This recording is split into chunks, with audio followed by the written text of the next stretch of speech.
I think at this point the comic edition has had enough of an introduction on this channel. We know where it's sitting, we know its concepts. What we might not know, however, are these characters, because what a choice. For reference, I have been a fan of the franchise for literally my entire life. I was first watching G1 and the Unicron trilogy as a toddler. I mean sure, maybe in the last few years I've heard the name Emirate Xaaron in a McFeely video, but that's as far as it goes. So safe to say I was caught off guard by the announcement of this release. Now usually that would mean I'd skip this pack. The way that I limit my spending is usually if I don't know the character, I don't buy the character, but in this instance, intrigue got the better of me, as well as an opportunity to handle a mold that was new to me. So now that I have them, what do Comic Edition Flame and Emirate Xaaron have to offer? Well, to put it simply, a little more than I was expecting, but a little less at the same time. So starting with Emirate Xaaron, since I'm more familiar with the Siege Reflector mold he's based on, the sculpted detail and proportions on this figure are pretty great. There's a lot of very solid detail packed in here, and it really elevates what is typically a very simple design in the source material. The figure retains the main details with the large blocky shins, slim down thighs, large crotch plate, tapered torso with a little vent detail and a large pectoral block, slim and simple arms, and a head that is incredibly unique within the franchise, and a solid adaptation of it too. All that combined with a steady mix of siege greebling and chipped armor make for a fantastic aesthetic.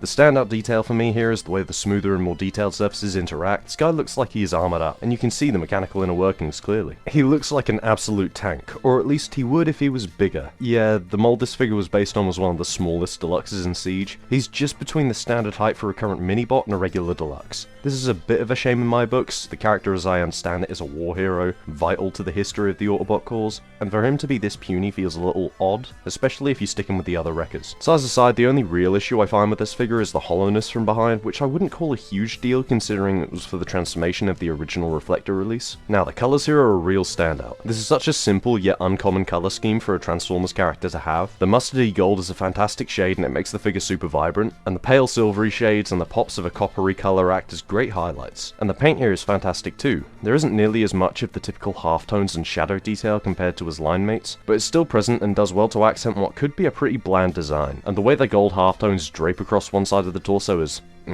chef's kiss. The details aside, the pops of silver and bronze paint are applied very clearly, and the figure comes together with a very satisfying appearance. As for accessories, Xaaron comes with quite a few, and I'll be honest, I'm not sure how I feel about them. He comes with these two tread pieces that are largely to give the figure a vehicle mode. Yes, this is part swarming, but hear me out on it for now. The figure also comes with the shield piece, again for the alt mode, and finally he comes with this big obvious tank barrel, which to be fair, does make a pretty sick looking handgun. The tread pieces can plug into the legs in robot mode to bulk them out and add some detail, and then you can plug the tank barrel and the shield wherever you wish. The instructions say like this, but there's some space between the arm and the shield, so I prefer this to cover that gap on the back. The armored up look is okay, it certainly feels more chug-like, and while this could work for some, I'm not sure it's to my taste here. The treads on the legs look a little disproportionate to me, the shield on the back isn't the most secure connection because the port is a little loose. I can't say I can complain about the tank cannon, that looks f***ing awesome, especially if you fusion cannon it up, but there is one thing I can say I really am a fan of this guy holding. It's Springer's big ass wrecker hammer, this just feels right. The posing on Xaaron is pretty good, nothing out of this world, but it's good enough. Their head is on a pretty good ball joint with some good wiggle room, although the neck panel does like to lean back when you move the head, which can get annoying. The shoulders go out at a weirdly low position, I don't love that, but they can go all the way around, and you get a backwards butterfly joint. There's bicep swivels, double elbows, that's nice. You get a waist swivel, the hips can go forward and back pretty far, he's got thigh swivels, standard knees, and some pretty good ankle pivots. I'm satisfied with this amount of posing. The backwards butterflies, double elbows, and head range are a nice touch, but everything else is the bare minimum. And while I would appreciate some wrists, this guy does everything that he needs to pretty well. Except these goddamn hips. These are way too loose going forward and backwards, and whenever I try and articulate the upper body, these hips always seem to crumple. I have tried to screw the hips in tighter, but that did next to nothing, so hopefully some kikis will work, but as of right now, this is a pretty major blight on a figure I quite enjoy otherwise. Transformation on Xaaron isn't the most engaging of affairs, but that's kind of okay, because as far as I'm aware, and correct me if I'm wrong in the comments, but Emirate Xaaron couldn't transform in the comics. If he did, he would die. So this figure references that by being incapable of a real alt mode without his 4-part swarming pieces. I suppose it works as a reference, but it does leave you with a bit of a alt mode. This cannon platform is it's definitely a cannon platform. I suppose it has features. The turret still looks solid, there's a nicely painted cockpit, the treads play into it fairly nicely, the skis are fun. But in reality, there's just nothing to this mode. It's just a uniformly gold, gappy slab with some tanky bits literally slapped on for the sake of having an alt mode. Yeah, this isn't great, but that's fine. I'm never going to use it. And if you don't want to do that, you can turn him into a cube and stick him on a camera. If anything, it's more of an alt mode than Reflector was. I am using a stock image because the feet ports are too tight, and last time I did this mode, the gun got stuck. But you know what? I still like this figure a lot. He's very visually distinct, and I can appreciate his aesthetic. But that's only half of this pack. So, what does Autobot Flame add to the value of this box? Well, to begin with, this is based on the Gamer Edition War for Cybertron Megatron mold, which is a bit of a yikes at first glance, but honestly, while this mold has its problems, and my god, we're going to talk about them, I actually quite like this figure. The sculpted detail and proportions on this guy are very interesting. There's very much a mix of sharp angles from the original Megatron release and smoother rounded surfaces. I believe the thighs, chest plate, and head are the only new pieces here, but they do work well to change the aesthetic. He looks cobbled together and unstable, and for an evil Autobot, that seems to fit. The harsh triangular shins leading into the spike details on the thighs and crotch, the tubes running beneath the chest plate, those asymmetrical arms and that two-stage collar piece, that amazing head design with the menacing grin. This feels like a formal rendition of insanity.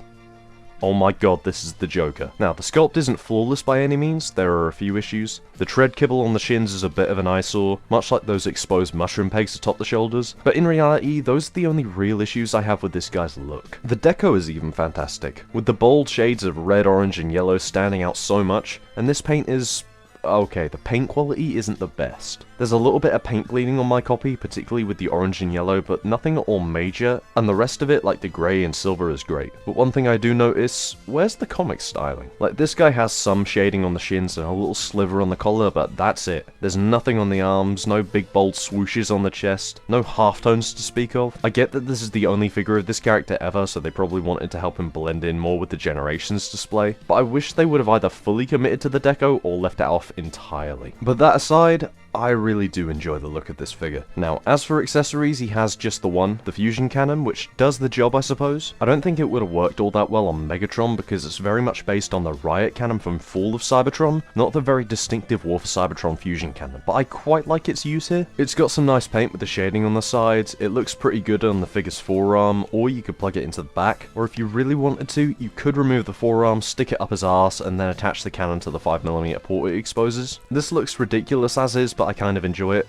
There definitely was a better way they could have done it though. Just have a port on top of the cannon for the peg to attach to so you can rotate the bicep and have a far more accurate arm gun. Overall, this isn't a bad accessory, and I actually think it works fairly well with the articulation. The head is on a pretty good ball joint, plenty of movement there. The shoulders go out standardly and around all the way. There's an upper elbow, a swivel below that, and then a lower elbow. He has a waist swivel, the hips are basically unlimited going out, forward and back. There's thigh swivels, inexcusably bad knees that seem to ratchet one click before being stopped by an extraneous tab, and then the feet can go up and down, the toes can point up, and there's a bidirectional ankle pivot. The posing here is actually extremely good. The elbows work incredibly well with the fusion cannon, allowing him to point it in a lot of different ways. The good range at the head, and the mobile hips and feet, it's all great, and sure, it would be nice if there were wrists, but not having those pales in comparison to those damn knees. The range absolutely ruins any potential for posing this figure has, and it takes so much out of what could be a very dynamic figure. You can always snip off these tabs, or alternatively you can open the calf panels and allow them to bend further, but you really shouldn't have to.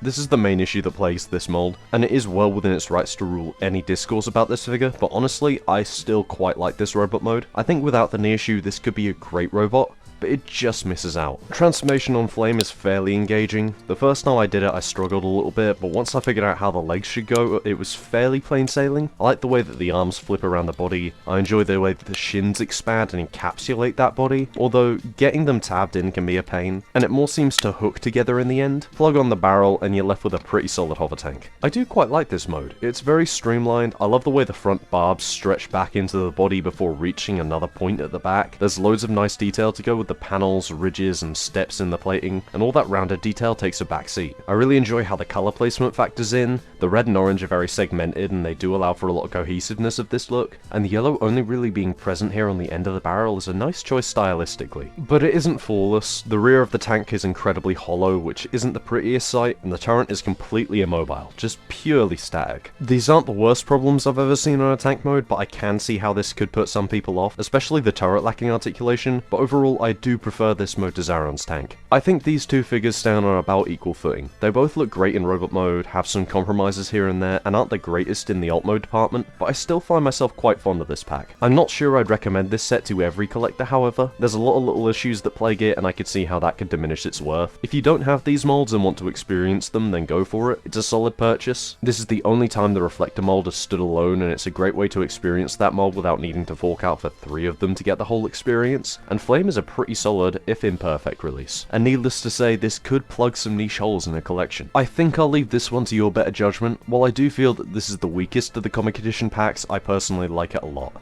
And if you did, then leave a like on this video. If not, then comment your problems with it. And subscribe for next week to see me talk about...